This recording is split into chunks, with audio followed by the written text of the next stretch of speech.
seen a lot of persons posting comments under the video that regarding the new grads.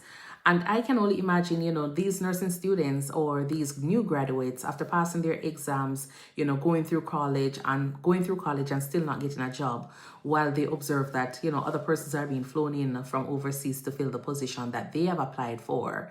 So if you're a Jamaican nurse, let's just be exact here. If you're a Jamaican nurse or a nursing student and you're watching this video, it might hurt a little, but it's a conversation that we need to have.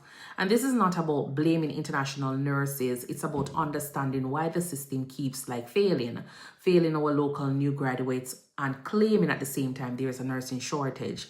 Because both things, they can exist at the same time. Because really and truly, that's what is happening right now. If you're new here, my name is Stacey, and I want to say thank you so much for tuning in. As we're aware, most Jamaican hospitals are in survival mode. They're not asking you who they can train. They're asking who can run the unit tomorrow, who can run that ward tomorrow. And so when they look at international nurses, when they come into the island, they have years of experience, they're specialized, trained, or they need minimal orientation. New grads need preceptors, they need supervision, and the system is not built like that anymore because of a lot of things that has been happening. And sometimes because of funding as well, they can't do the onboarding properly for these new grads. But here's the part that we want to talk a little bit more about, because we know that Jamaica produces some really, really good nurses. They produce a lot of nursing graduates than the system can even absorb. And why is that happening is because you have too little senior nurses left behind to precept. The burnout among the staff is existing, and you have limited, structured for onboarding itself. So you find out that these graduates, they finish nursing school and they can't move forward because of all of those issues that I just mentioned. But when you think about your experienced nurses, a lot of times they leave for places like UK, Canada, they leave for US. And they don't just leave, bedside behind. They leave behind mentorship, leadership, clinical teaching capacity, all of that. And that loss itself creates like a vacuum. And instead of rebuilding it, the system imports experienced nurses to fill the gap. Let's just see. Let's just look at when the international nurses are hired, a lot of times they're hired on short-term contracts with some, they're hired on short-term contract with special funding for high need or in your rural areas. New graduates often requires permanent posts. They want benefits, pensions, and approvals and all of that from the government standpoint. So contract nurses are a little bit faster and cheaper in emergency situations, hence why the government tend to go that route. But nursing schools, they train nurses. Hospitals need nurses. But I don't think both systems are, talking effectively. And so that also is causing a problem, because you have persons now ending up being, overworked on the floor. You have foreign recruitment taking place at the same time, and you have this increase in persons not employed. But Jamaica, as we know it, is a good training ground for nurses to export, but not retaining them. That is what is happening there.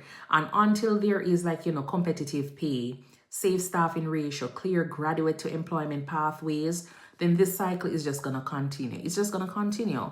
I just want to know, if you're a new grad and you're struggling right now, just remember, it's not a system. It's not, if you're a new grad struggling out there right now, this is not your failure. It's a system problem.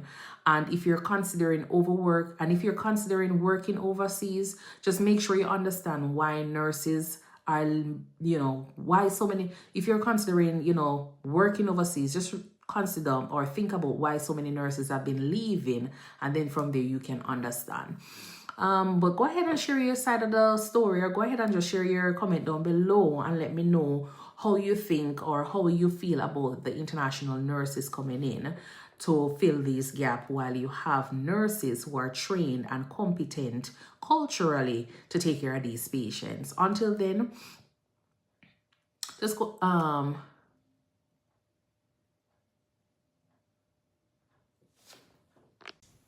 so if you're I would love for you to go ahead and just comment down below if this is something that you're experiencing.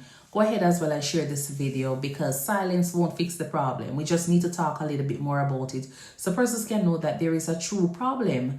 Because yes, you might talk about it, but we need to have a little bit of more of a discussion.